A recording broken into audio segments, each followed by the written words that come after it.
Yo, yo, what's going on, everybody? Today, I just wanted to do a little quick edition of Should You Summon? Because this weekend we actually have this really, really good event coming up with some really good heroes.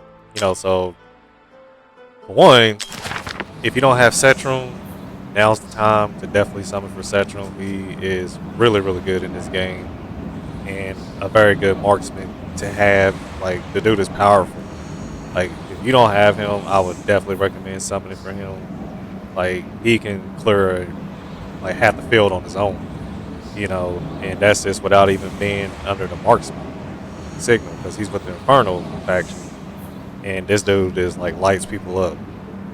So if you do have him, you're looking for A1 or A, what I'm saying, A2, A3, maybe A5. This would be a good opportunity to definitely go for him. Because as you see here, Mortal Codex, Void Rift, Arena Signal Target, Faction Trials, and even Guild Boss and stuff. You know, Everybody got him. Seems like just at the 4.9, but he can easily beat 5.0 in any one of those areas because he really is just that good. I have him, and I would not mind having an A1 to A2 version of him or so. Then also we got this new hero, Seraphina, and she looks pretty good. You know, I mean they don't skimp on the on how they address a lot of these female characters on here. But I've seen some videos on her, and she's actually really good. They say she's really good for Guild Boss, and also in the arena is where she can shine too. And you look at some of her kits. Actually, let's see here. Okay, so her talent is when no enemies can be targeted, the hero charges Mystic Flame during each attack interval to unleash concurrently later, stacking up to 3 times. If an enemy receives damage from Seraphina 4 times within 1 second, they will receive an extra 200% damage 1 time. Yeah, that's pretty wild. And basic attack, it's like most people, deals 100% to one enemy. And then her ultimate, during the ultimate, removes currently charged Mystic Flame and reduces the charge interval of Mystic Flame by 40%. Mystic Flame will be unleashed together only when there are 3 stacks of it. And it's only costs 900.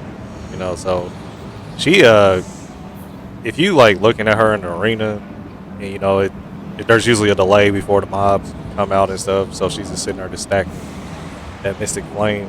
So whenever she does go to attack and target, it's gonna do a lot of damage. At least that's what I'm getting out of that. So I'm looking forward to getting her too because she looks really good.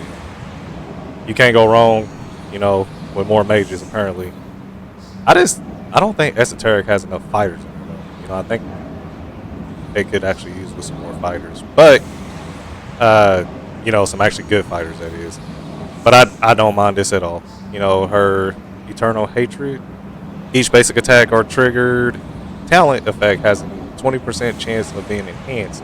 Enhanced basic attack and Mystic Flame deal 60% increased damage and inflict curse on the target. So she also does curse, just like Comet. So actually those two together would probably be really good with afflicting curse. I don't think curse works on Guild Boss or anything like that, but for people who's just leveling through the game and stuff, like a lot of the regular mobs and stuff, they take curse, and it's actually pretty useful. So, all right, Arcane Secrets passive with 3 stacks of Mystic Flame increases attack by 20%.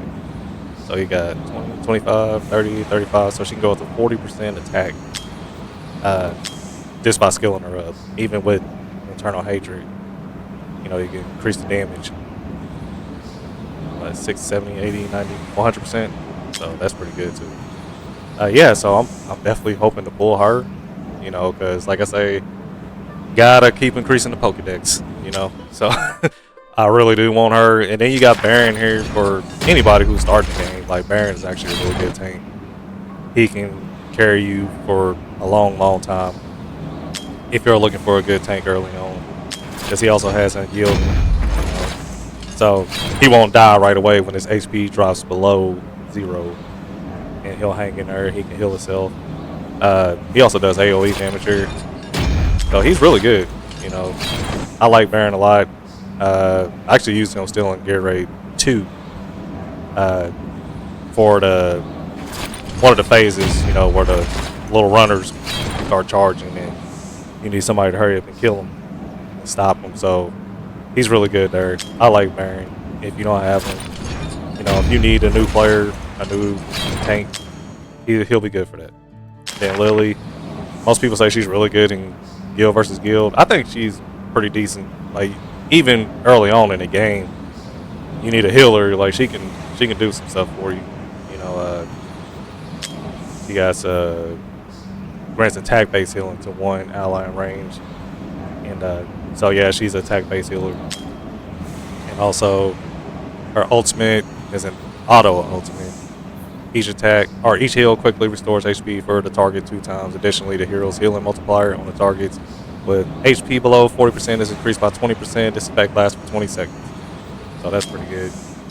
And also, Thorny Protection prevents incoming fatal damage 1 time from one ally in range and immediately grants this ally a shield equal to 20% of their max HP for 10 seconds. This effect can only be triggered 1 every 60 seconds. So that's always good to be able to give somebody a shield. Like that's pretty good. And then we got here, Kalina. I think that's how you say it. I don't know much about her. I mean, I like the way she looks.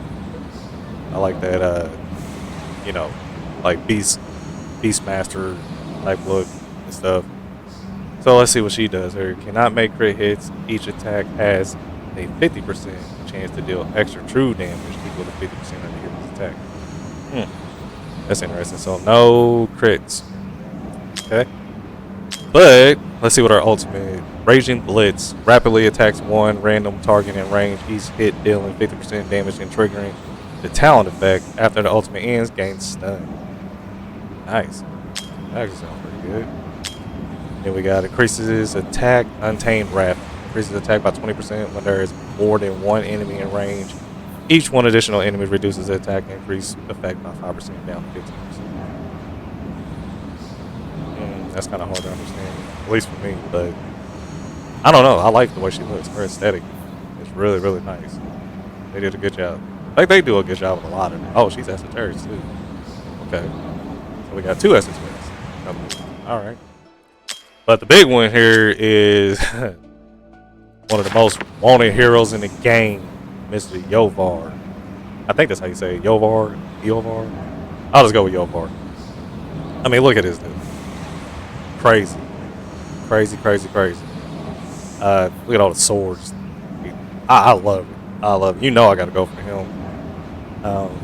Let's take a look. So, this guy, you know, he's a marksman for the piercers. And he could easily replace Aracha from what I heard. Because think about it. In the new Furious Torrent Immortal Codex, sorry I can't talk. Immortal Codex event, you can't put Aracha down on the field to help out. You know, so you can resolve with Lunaria or just hope that your 5, you know, the other player or characters can actually take it down. But this guy you'll be able to put down because he's just a marksman piercing. Aracha is a fighter / piercer. Which I still really love Aracha. You know, I got her at A4 right now. But this guy, alright, let's take a look. Talent. Conjures 1 flying sword every 4 seconds. There can be at most 12 flying swords at the same time. Every extra allied marksman on the field increases the conjuring speed of flying swords. When there are 4 extra marksmen in battle, the conjuring speed maxes out, reaching 1 flying sword every 2 seconds. And it's not just talking about the Piercer faction. It's talking about just marksmen in general. So it could be marksmen from any faction. As long as you got more than 1 marksman on the ground, he will gain swords a lot faster. So that's pretty crazy. And he got defense penetration, you know, anti-air, the normal. And then here, for the basic attack, deals 50% damage to 1 enemy 2 times, prioritizing airborne units. So that can go up. That can stack up pretty good. You get extra 4, you get extra 10% damage. So that's pretty nice. I like that. And then his ultimate, 500 cost. That's crazy. Consumes all flying swords and activates the flying sword formation to continuously deal 25% damage to the enemy with the lowest HP. Oh, that's crazy. in range.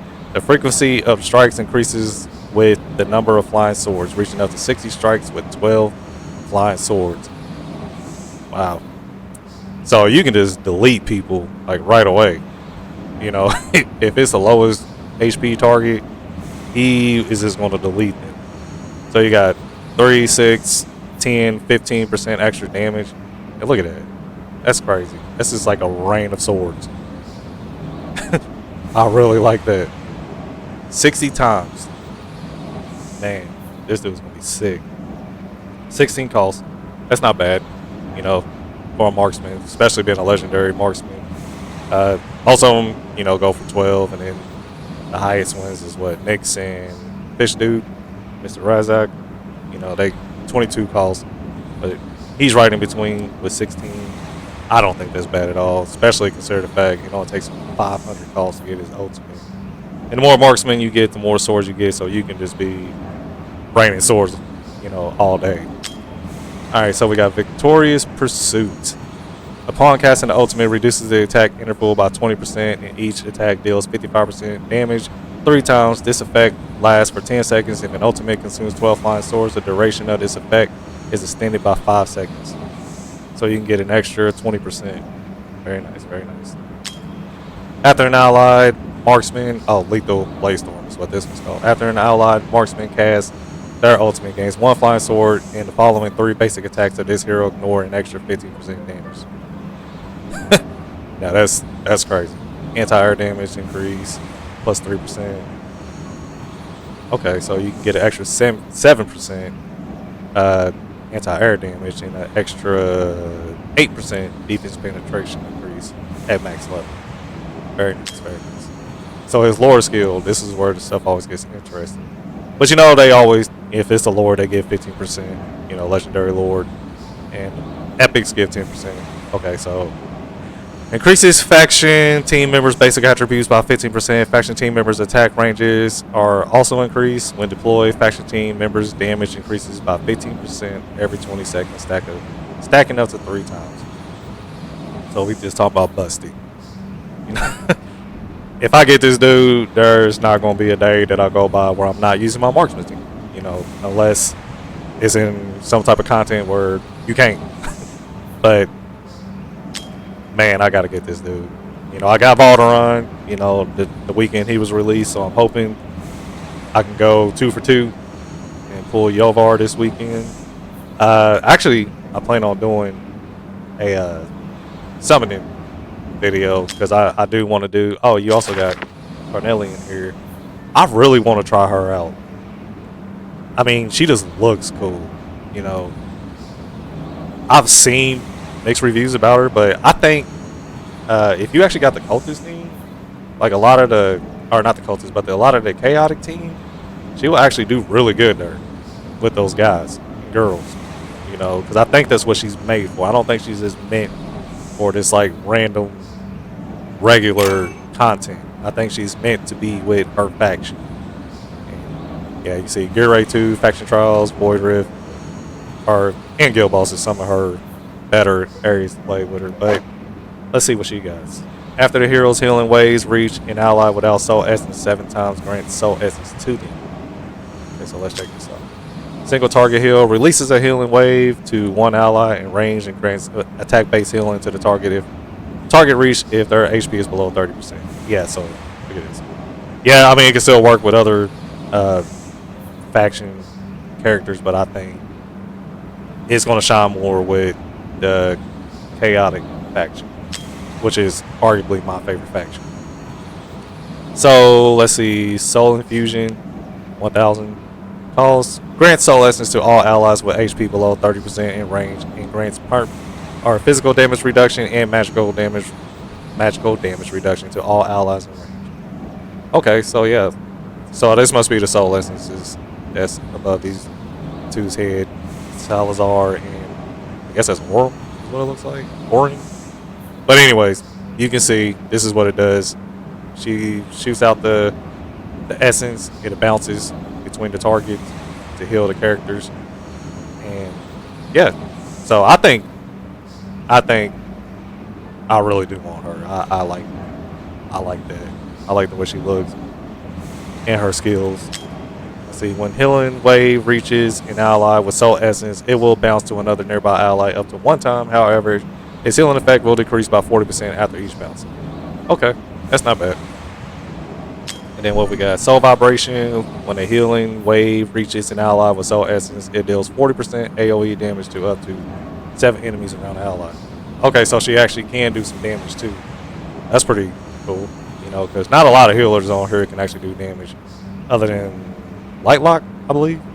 Yeah, so we got another one here, and she got some Arena Mastery. I think all of the Chaotic team has Arena Mastery. Reduces the hero's cost in Arena by 15, and she only costs 18, so you're just looking at 13 costs for her, and she does anti-death. So yeah, that's really good. I need her too. So yeah, so this weekend we are definitely looking at doing some summoning on the regular banner, you know, and on the legendary banner or the ancient hero banner. So yeah, I think I'm gonna do a video for that so you guys can see if I can get lucky to pull the lovely Seraphina and also Kalina. And then over here, definitely Yovar or Miss Carnivore. Because, you know, it is a separate for the legendary ancient heroes compared to the ancient legendary heroes. So the Lord heroes are the only ones that go by the pity. So, you know, even if you just pull the Lord hero, that does not mean that you cannot pull just a regular legendary hero if you are doing the ancient summoning banner. So don't forget about that. Like, yeah, just know that you will have a high chance of getting her or any of the other ancient heroes for that matter. But I'm definitely hoping that I can pull her. Obviously, you know, my Ardea. I still want my Ardea. So let's just see if I can get lucky. Lucky weekend. And yeah. I hope you guys enjoyed this video, and if you like this, I'll start doing more. And for the Should You summons and even some summoning party events, you know, because that'll be pretty cool. So thank you for watching, and I hope you guys all have a good day. It's storming here, and I'm just about to relax because I just got off work. But if you like this video, please like and subscribe, and I'll see y'all this weekend. Later.